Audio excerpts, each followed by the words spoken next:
जी sir, आपने बुलाया? मुझे तुमसे ये तवक्को नहीं थी। पिछले 3 दिनों से मैं मारा मारा फिर रहा हूं और तुम मेरी बेबसी का तमाशा देख रही हो। ऐसा कुछ नहीं है सर। दुआ ने मुझे मना किया था और वैसे भी आपने तो मना किया था ना घर की बातें यहाँ ऑफिस में डिस्कस करने से। हाँ, लेकिन ये बहुत सीरियस मैटर था मुनस्सा।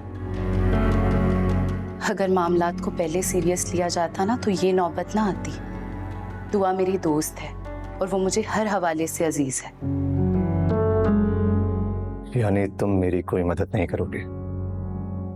मैंने ऐसा नहीं कहा। कहने ना कहने से क्या होता है, लेकिन तुमने करके तो वही दिखाया ना। सर मैंने आपको कहा ना, दुआ ने मुझे मना किया था और अगर मैं आपको बता देती तो वो मुझसे खफा हो जाती। तो अब आप भी कोई मेरी मदद नहीं करोगे? अब कम से कम आपको मुझसे पता नहीं चला, किसी और से पता चला।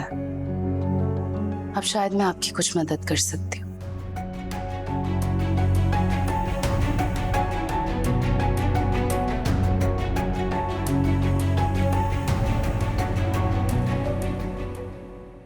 नज़ा जल्दी आ गई तुम? हाँ वो दरअसल मैं।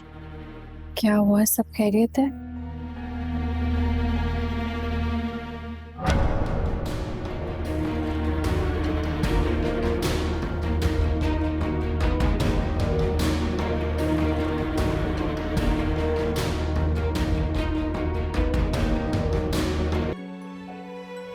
बहुत तकलीफ होती है,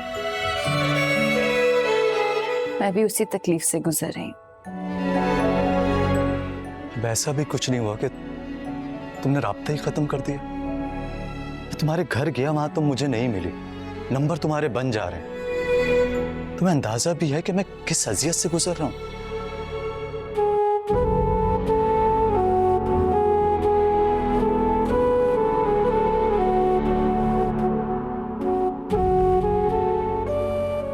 ठीक कह रहे हैं, मुझे अंदाजा नहीं है, क्योंकि आपकी की हुई इंसल्ट ने मुझे जिस अजियत में रखा, मुझे आपके बारे में सोचने की फुर्सत ही नहीं मिली। खत्म करो ना इस बात को। बात होती तो जरूर खत्म हो जाती, लेकिन इस बार सवाल मेरे किरदार पर उठा। आपको अंदाजा भी है कि आपने मुझे कितनी तकलीफ दी है नदीम। मैं अपने आप से नजरें नहीं मिला पा रही हूँ। इतना गहरा जख्म दिया आपने मुझे। तो वो गलत फहमी थी। आपको उस वक्त सोचना चाहिए था नदीम, जब मुझ पर इल्जाम लगा था और आपने मान लिया था। आपने मान लिया था नदीम।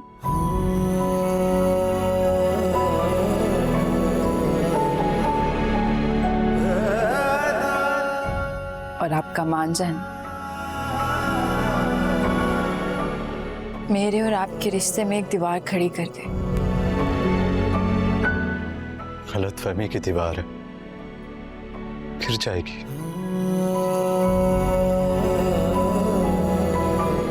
इस बार तो मैं गिरी, वो भी मुंह के बल। मुझे उठने में वक्त लगेगा। घर चलते हैं दुआ।